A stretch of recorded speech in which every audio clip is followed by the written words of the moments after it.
la parole. Merci, Monsieur le Président.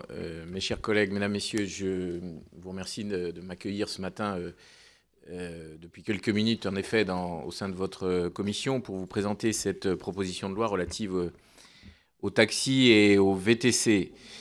Je remercie d'ailleurs le Président Chandeguet d'avoir facilité mon atterrissage dans cette commission et les députés, les administrateurs qui m'ont aidé dans cette tâche qui consiste pour moi à vous présenter donc une proposition de loi qui fait 13 articles, comprend 13 articles qui pourraient, le président Chandeguet l'a dit à l'instant, qui a même été inscrit à l'ordre du jour pour le jeudi 10 juillet par le gouvernement hier, et donc qui pourrait être examiné en première lecture dans quelques jours à l'Assemblée nationale, le 10 juillet.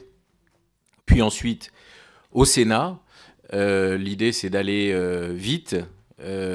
Alors ça pose des problèmes évidemment de réactivité, de rédaction pour les parlementaires, pour amender. J'en ai conscience et je remercie celles et ceux qui, malgré les délais très courts, ont réussi à réfléchir et à travailler sur ce texte et qui ont déposé des amendements. Je pense notamment à Gilles Savary et à Lionel Tardy, qui ont déposé un certain nombre d'amendements ou qui travaillent sur ces amendements. Mais je veux dire qu'il y a urgence sur cette question, à la fois à poser des règles du jeu sur l'exercice du métier de VTC et également à moderniser le métier de taxi. Cette proposition de loi résulte d'un travail que j'ai mené à la demande du Premier ministre, Jean-Marc Ayrault.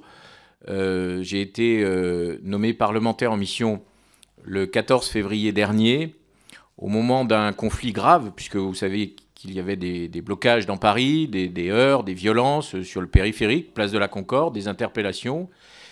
Et le Premier ministre d'alors, Jean-Marc Ayrault, m'a demandé de conduire cette mission de conciliation entre les taxis et les VTC.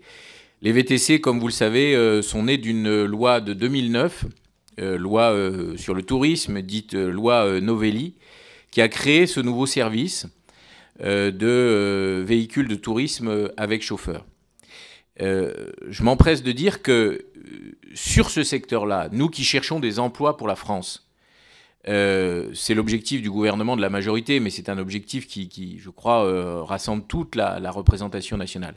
Sur ce secteur-là, du transport des personnes, notamment dans une grande métropole comme Paris, qui est la première destination touristique mondiale, il y a des emplois à la clé, il y a des emplois à créer. Le taxi est un métier d'avenir. Je le dis souvent, je le répète, et loin des caricatures et parfois des mauvaises images qui sont colportées, il y a des emplois à créer sur ce secteur d'activité. Emplois à créer à condition que nous trouvions évidemment un équilibre, que chacun puisse faire son travail dans les meilleures conditions possibles. Et moi, si je suis pour la concurrence, je suis aussi pour les règles du jeu. Je veux qu'on pose des règles du jeu, notamment sur l'exercice du métier du service des VTC, qui a été en effet créé en 2009, mais sans que véritablement on pose les règles en matière de capacité financière des entreprises, en matière de capacité professionnelle des chauffeurs, en matière de co-responsabilité des donneurs d'ordre que sont les applications smartphones, puisque le VTC s'est développé grâce aussi à la révolution numérique. D'où cette proposition de loi qui repose en réalité sur deux pieds. Un premier pied, une première partie qui concerne les premiers articles, les articles 1 à 5, qui concernent le métier de taxi et qui vont dans le sens de la modernisation du métier de taxi. Et puis ensuite les articles 6 à 10 qui concernent plutôt la partie réglementation des VTC. Les articles suivants traitent des délais de mise en œuvre de la loi ou du régime des sanctions. Je m'empresse de dire que cette proposition de loi ne résout pas ne reprend pas l'intégralité des propositions que j'ai faites au Premier ministre dans le rapport que j'ai remis le 24 avril dernier. Pour une raison toute simple, c'est que tout n'est pas du domaine législatif, évidemment. Et que dans les 30 propositions que j'ai formulées, le rapport a reçu un accueil, comment je vais dire, mitigé, ce qui est déjà pas mal, compte tenu du début de l'histoire, c'est-à-dire 2 mois avant, on n'était pas à l'accueil mitigé, c'était plutôt violent entre les deux professions. J'ai reçu ici même à l'Assemblée nationale, pendant plus de 170 heures, tous les acteurs du dossier, les VTC bien sûr, les taxis, les représentants des taxis, les représentants patronaux, mais les représentants aussi syndicaux. Toutes les organisations syndicales ont été reçues ici à l'Assemblée nationale. Les contacts ont été pris, des réunions également avec les collectivités locales, avec Paris notamment, la mairie de Paris, le STIF, et j'ai donc fait 30 propositions. Sur ces propositions, je disais, certaines ne sont pas du domaine de la loi. Je vous prends quelques exemples pour ne pas être trop long. Je parle dans le rapport de la question du forfait aéroport, qui est une question très importante. La mise en place d'un forfait aéroport serait de nature, d'abord ça existe partout, quand vous allez dans les grandes capitales, je pense notamment à New York, vous avez un forfait pour aller à l'aéroport. Ça permettrait, quel que soit l'état du trafic, pour le client d'être assuré de payer le prix auquel il a demandé la course.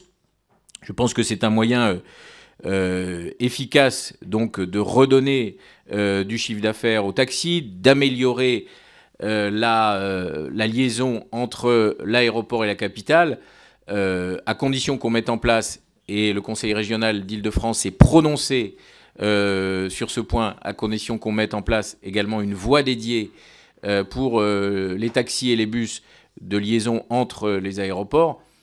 Une remarque, une incise, je considère à ce stade que l'offre de taxis est suffisante. On est passé de...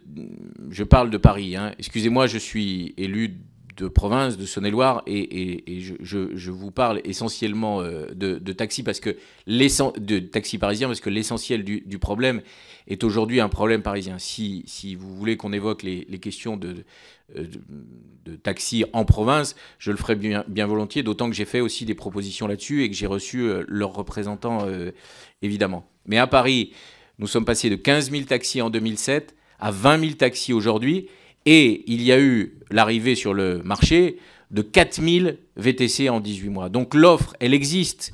L'offre, elle est là, simplement, elle est mal répartie. Vous savez qu'il y a un problème de répartition avec notamment la question des aéroports, d'où l'importance de faire ce forfait aéroport et de faire cette voie aéroport. Ça, c'est pas du domaine de la loi, c'est du domaine réglementaire. J'ai donc engagé des discussions en parallèle à la rédaction de cette proposition de loi, je vous le dis, puisque ces questions seront évoquées lors de la séance publique avec le ministre qui sera au banc. Ce sera le ministre de l'Intérieur. Le gouvernement a décidé de confier la représentation du gouvernement à Bernard Cazeneuve. Et à cette occasion, à l'occasion de l'examen de la PPL, j'interrogerai le gouvernement sur un certain nombre de mesures réglementaires nécessaires à la mise en œuvre du rapport.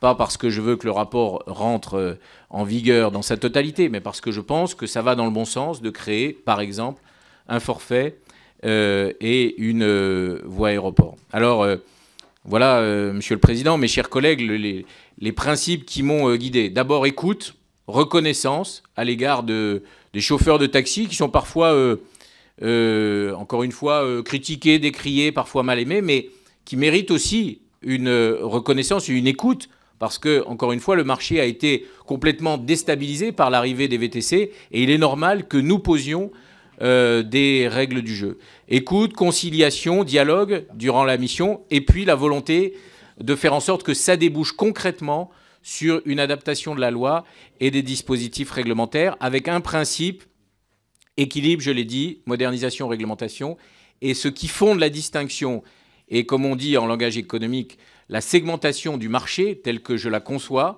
c'est le principe de la maraude. On y reviendra peut-être dans l'examen de ce texte. C'est-à-dire que là où je distingue entre taxi et VTC, c'est que le taxi a le monopole de la maraude. La maraude, c'est quoi? C'est la capacité qu'a un taxi à stationner sur la voie publique à circuler et à être ailés par le client. C'est d'ailleurs pour ça que les fameuses licences de taxi dont on parle sont des autorisations de stationnement, des ADS. Et donc je distingue l'activité VTC et l'activité taxi en réservant le monopole de la maraude physique qui a toujours existé pour les taxis, mais aussi la maraude électronique, puisqu'il faut donner aux taxis les armes d'aujourd'hui. La maraude électronique serait exclusivement réservée aux taxis. Elle serait en revanche interdite aux VTC.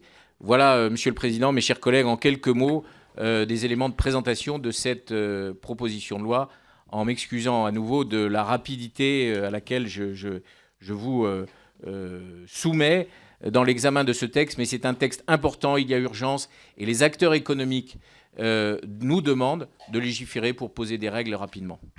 Merci, monsieur le rapporteur.